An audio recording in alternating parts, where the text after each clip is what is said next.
જૂનાગઢ જિલ્લામાં કે જ્યાં જૂનાગઢમાં હંસાપુર ગામમાં લોકોનો ગંભીર આક્ષેપ છે 75 વર્ષ બાદ પણ વિકાસથી વંચિત હોવાનો દાવો છે તે કરવામાં આવ્યો। ટેકાના ભાવે જણસી વેચવામાં પણ ખેડૂતોને ભારે મુશ્કેલીનો સામનો છે તે કરવો રહ્યો। ન્યાય આપો, ન્યાય આપો, સહાય આપો, સહાય આપો। लाइट लेवा जाए तो जीओबी में जाए तो तरत के 7-12-8 लावो तो 7-12-8 तो अमारे निकलती नहीं। राहत पैकेज कहीं अमारे कोई 2000 नो हफ्तो अमारे आवतो नथी। मुश्केली में तो एनी बात ज न पूछो। पहला नंबर सहाय नहीं, बीजा नंबर में रोड रस्ता नहीं, तीजा नंबर में ग्राम पंचायत नहीं, एनी अमे वंचित छीए। आ आंधળી બેરી सरकार तो अमारू सांभळती ज नथी। सत्य हकीकत में शुं छे ने ई तो सरकार ने खबर ज नथी। छोकराने खावाने नथी थता, सडियून कपड़ा नथी थता। आया मंत्री ज नथी, आया पंचायत ज नथी साहेब। अमारे 1 રૂપિયાની સહાય મળી નથી તો આ અમે આટલું બધું કેમ સહાય કરી શકી। गंगा स्वरूप आर्थिक सहाय योजना, इंदिरा गांधी वृद्ध सहाय योजना, निराधार वृद्ध सहाय योजना घણા બધા લાભાર્થીઓ લાભ મેળવે છે કે હસનાપુર સેટલમેન્ટનું ગામ હોવાથી જો એને રેવન્યુમાં સમાવેશ કરવા માટે એ સરકાર સીમા એની સત્તા નિહિત થયેલી છે। આખો વિડિયો જોતા પહેલા હજુ પણ અમારી ચેનલને સબસ્ક્રાઇબ નથી કરી તો YouTube પર સબસ્ક્રાઇબ કરો અને Facebook અને Instagram પર ફોલો કરો।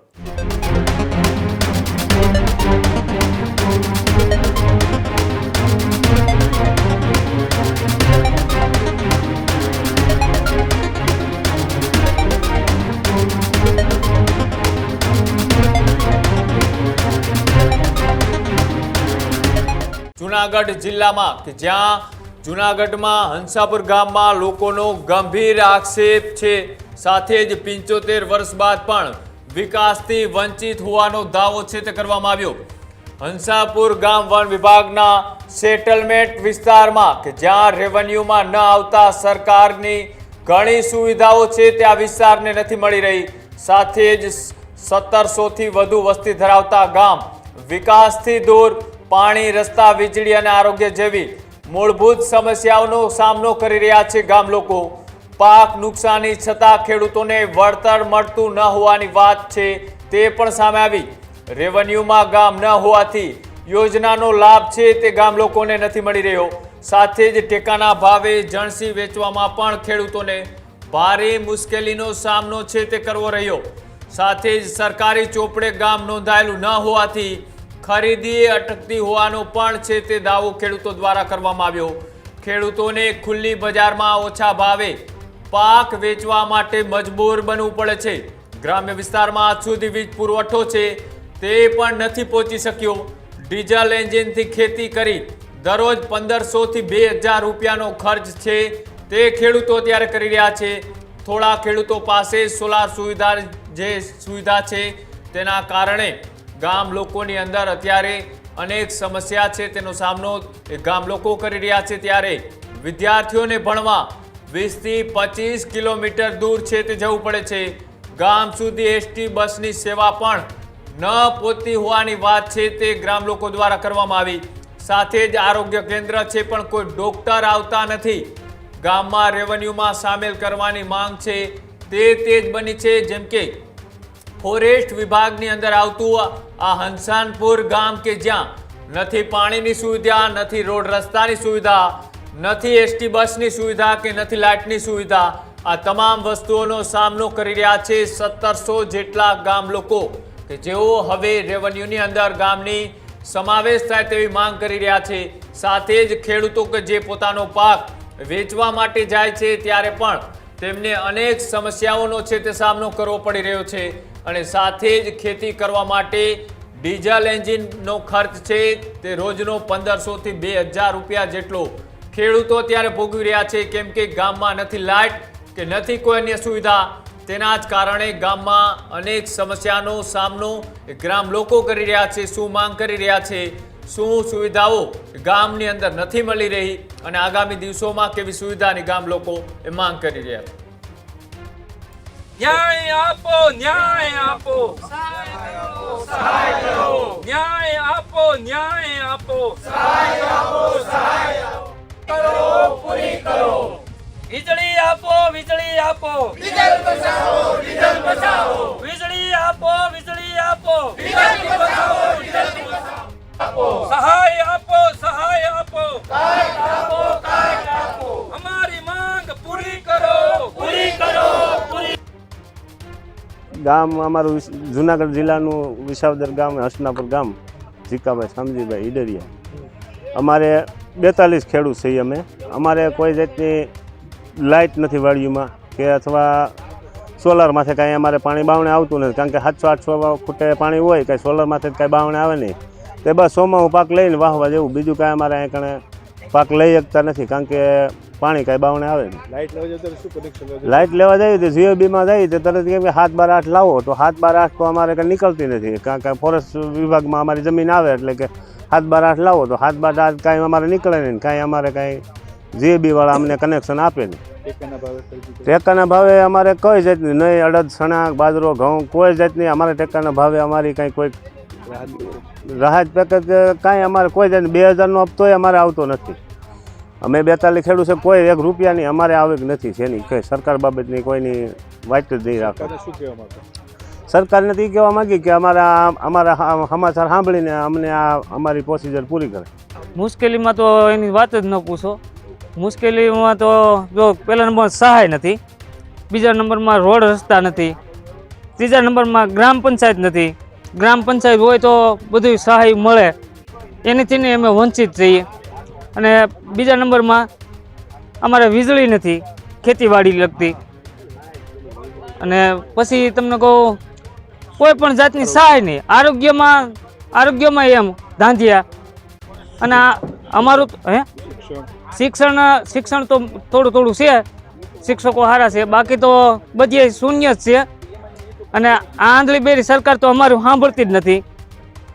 અને અમને પાકિસ્તાન ભેગા કરી દો એટલે બધા કરતાં સારું.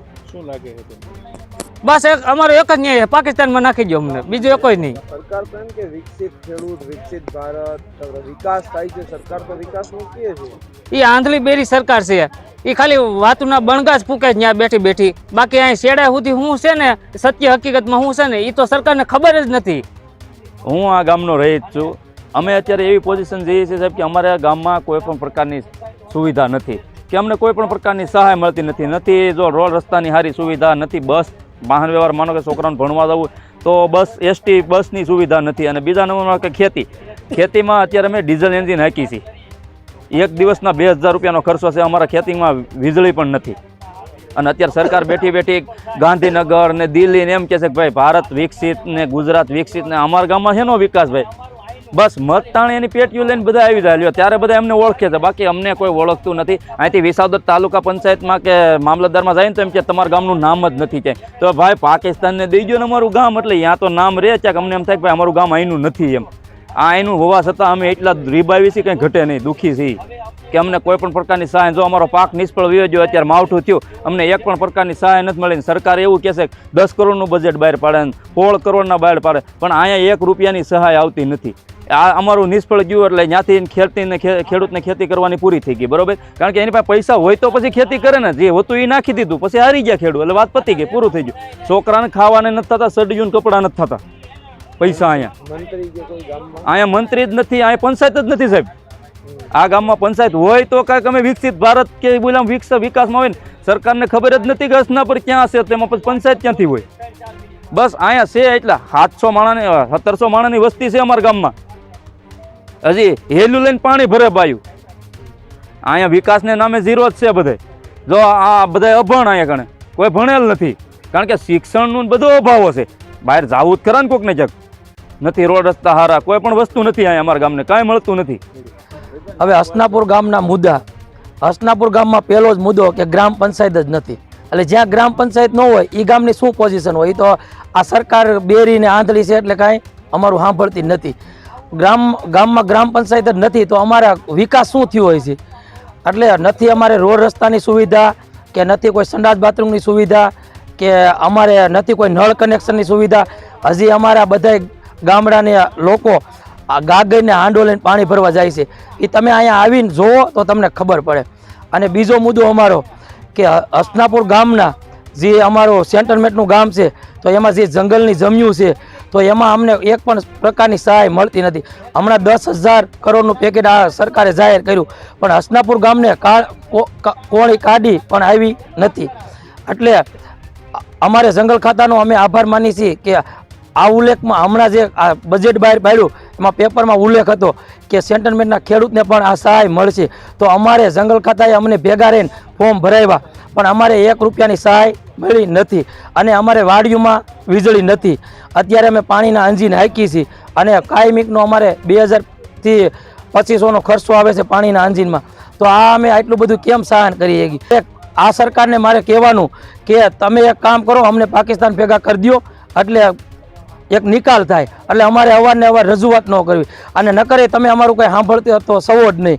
અત્યારે તમે વાતો કર્યા કરો છો કે વંચિત ગુજરાત, આમાં શું અમે વંચિત ગુજરાત છીએ?